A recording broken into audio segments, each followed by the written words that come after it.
Okay, so how do you build out a bottle? Like just a simple bottle. Um, to make this easy, we just started with a center line just to help keep ourselves symmetrical. And we made a base to the bottle. The bottle was yay big. We just measure off that center line, equal distance in either direction. That's going to be the base of the bottle. I'll put it somewhere in here. Since the bottle is, we're just going to say our eye level is, let's say a little bit above the bottle. Let's put our eye level above the bottle, which means this is below eye level, which means it's going to be a rounder circle. It's going to be a rounder oval, right?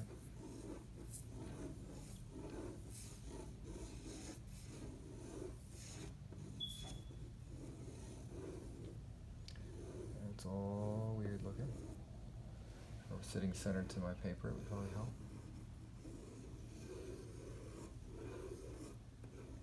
Okay, something in there. So we made our bottle the same size. It's a cylinder, right? Let's put it a little lower. It's a cylinder. This is much closer to our eye level line, so it's not going to be as much of a cylinder. It's going to be closer to. It's going to be closer to flat. This is more of a circle. This is a much flatter ellipse because it's getting closer to our eyes. You know, the stem of the bottle might be, you know, much less than that. Much flatter. So basically, if we were to connect these, we're going to get our cylinder part of the bottle, right? The bottle is essentially a cylinder. We're going to get our curve of the bottom, which is much rounder. Right? And right here, where this bottle comes into play, it's going to have a shoulder. So we add a shoulder to our bottle. We add our stem to our bottle, where the stem of the neck is going to stick out. It's going to be very similar to like a Slurpee cup, if you think about it. And of course, I want this to be the same size as this. Come straight down and make a second cylinder. If I centered it again, if I did a good job centering things, then it should be all symmetrical. If I want, I can add another curve like the head of a bottle has. Comes out a little wider than this. It's going to come a little bit close to that edge, but it's going to come past it. Come around. This might even be flatter than this. I feel like if it's this close to my eye, it would be much more like that. This would just come above.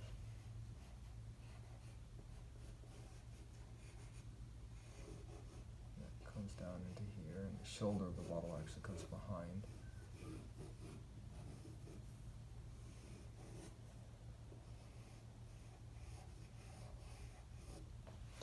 Okay, that's the basic shape of a bottle, right? And the light source for a bottle is going to come down here, which means anything on the top, anything on the side is going to be lit. It depends on which direction. We could light it from the other side, but basically, this means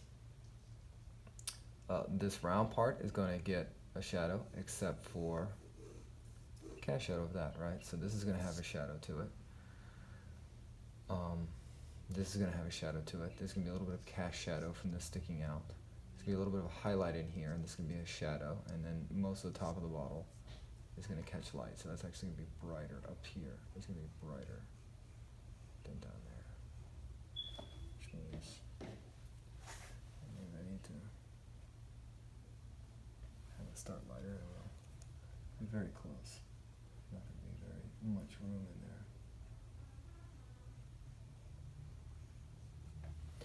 Alright, so basic shading.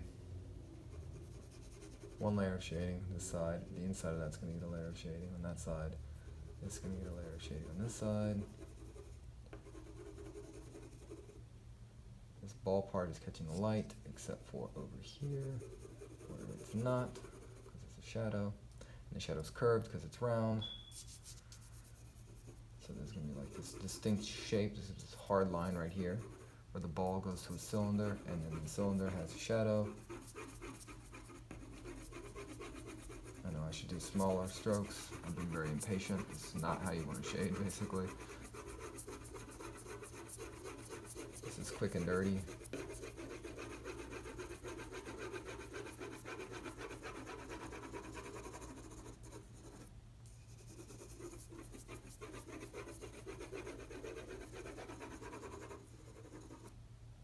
Okay, so you have one level of shadow, right? The inside of this, the edge of this, the edge of this, the cast shadow of this, and then if you wanted to, you could add a cast shadow down here if you wanted to, and shade out here if you felt like it, right?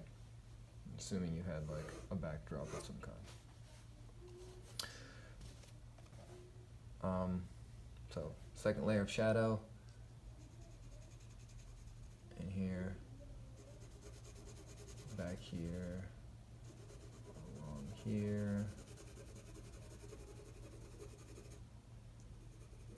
This is not going to have a gradation to it because it's a cast shadow. It's going to be pretty solidly dark. It's going to have some gradation, so the shadow is going to be smaller on this. You know, it's not going to come as far as the last one.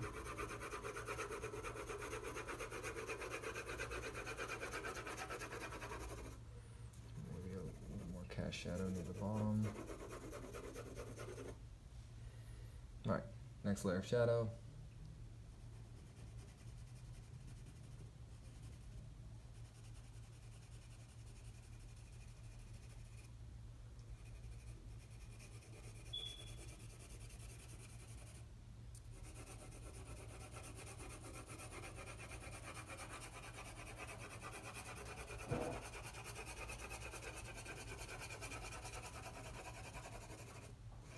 Another thing, this presumes it's a white bottle.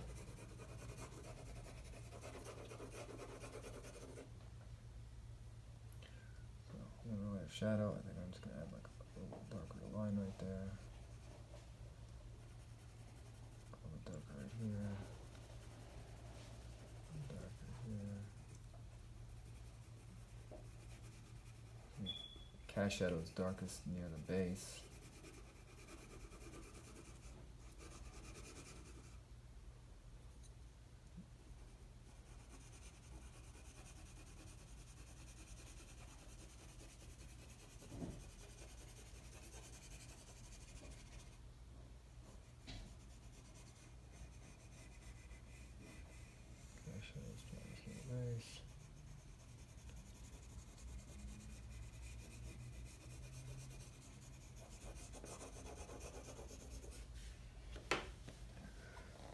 Quick and dirty, that's basically a bottle.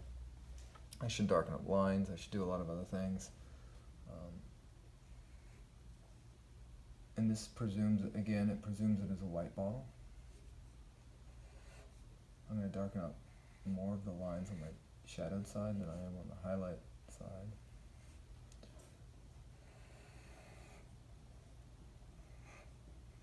Especially where the base of the shadow is, like there.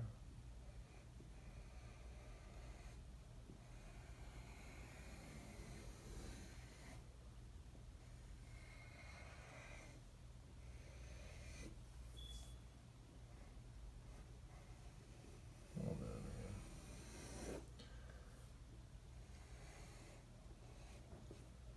This is basically a white bottle. Because if it was a colored bottle like blue glass or something, this might actually be, except for glare, this might actually all be shaded, and then it would get even darker in the shadows. If we were wanting to make an interesting composition, we could always shade the background. If maybe there's a shadow in the background that was fading out, from especially on the highlighted side.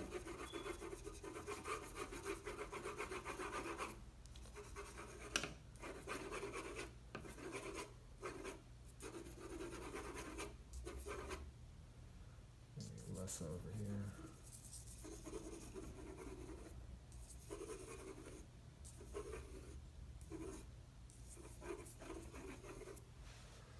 Just to give it some contrast. That was quick and dirty, but that was basically how to build out the 3D bottle with your ovals, thinking about them in perspective, how to actually physically build the parts, and then the shading that would correspond to the physical parts that exist.